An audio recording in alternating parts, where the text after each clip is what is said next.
મહિલા દલાલ ગ્રાહકો શોધી લાવતી અને બીજી મહિલા ઘરમાં જ ગર્ભ પરીક્ષણ કરી આપતી હતી।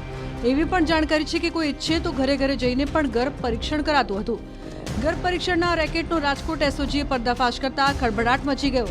પોલીસ જાપ્તામાં ઉભેલી આ મહિલાનું નામ સરોજ ડોડિયા છે, જેમણે હોમ કેર નર્સિંગનો અભ્યાસ કરેલો છે। 10 વર્ષનો અનુભવ ધરાવે છે। જો કે બાદમાં તેણે ગેરકાયદે ગર્ભ પરીક્ષણ કરીને કમાણી કરવાનું શરૂ કર્યું। ગ્રાહકો શોધી લાવવા માટે કીર્તિ નામની મહિલાને એજન્ટ બનાવી, જેને કમિશન ચૂકવવામાં આવતું હતું।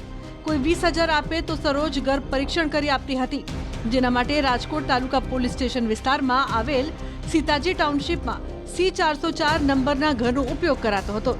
તપાસમાં મળેલી વિગતો પ્રમાણે આ મકાન સરોજે ભાડે રાખ્યું હતું અને કોઈ મદ્રાસી પરિવારને રહેવા માટે આપ્યું હતું। જ્યારે ગર્ભ પરીક્ષણ માટે કોઈ આવે ત્યારે મદ્રાસી પરિવાર એક રૂમ ખાલી કરી આપતો હતો। બાતમી મળ્યા બાદ એસઓજીએ ટ્રેપ ગોઠવી રાજકોટ મહાનગરપાલિકાના અધિકારી તથા મહિલા કોન્સ્ટેબલને ગ્રાહક બનાવીને મોકલવામાં આવ્યા, જેમાં સરોજ ગેરકાયદે ગર્ભ પરીક્ષણ કરતા રંગે હાથ પકડાઈ।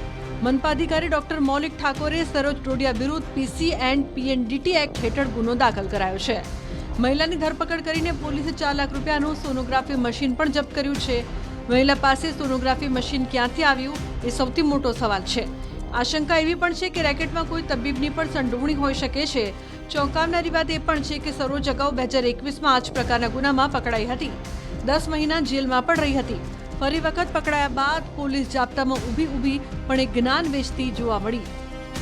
ફ્રીડમ જો છે તો પૂરી રીતે દે પૈસાદાર છે તો આઉટ ઓફ ઇન્ડિયા જઈને બધું કરાવી લેવાના છે, સોલ્યુશન કરી લેવાના છે। છેલ્લા 1 મહિનાથી એસઓજી શાખા આ મહિલાની પાછળ હતી, જેમાં 2 અમારી મહિલાની હેલ્પ અને આરોગ્ય અધિકારીને પણ આ વાતની જાણ કરવામાં આવી હતી। ત્યારબાદ વચમાં એક એજન્ટ રાખી છે, એનું નામ છે કીર્તિ।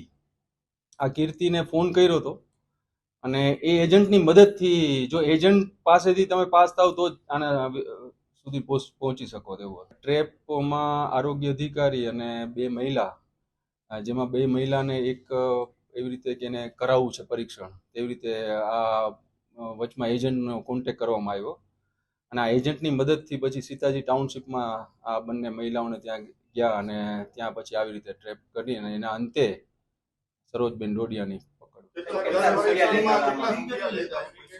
20,000ની ફી નક્કી કરવામાં આવી હતી, પણ થોડીક બીજી રકજક થતા 16,500માં પછી છેલ્લે નક્કી થયું। મહિલા પાસેથી 4 લાખની કિંમતનું એક સોનોગ્રાફી મશીન પણ કબજે લેવામાં આવે છે। આ મહિલા વિરુદ્ધ અગાઉ ડીસીબી પોલીસ સ્ટેશનમાં PC PNDT act, preconception and prenatal diagnostic technique act મુજબનો ગુનો નોંધાયેલ છે। એનો મતલબ કે 2021થી તો આ કરતી જ હતી, પણ એના પછી 10 મહિના જેટલું જેલમાં હતી। ત્યારબાદ કેટલી વાર કર્યું છે, કોનું કર્યું છે ને એ બાબત ઉપર હજી વધુ તપાસ તજવીજ આ રિમાન્ડ દરમિયાન પ્રશ્નો પૂછવામાં આવશે।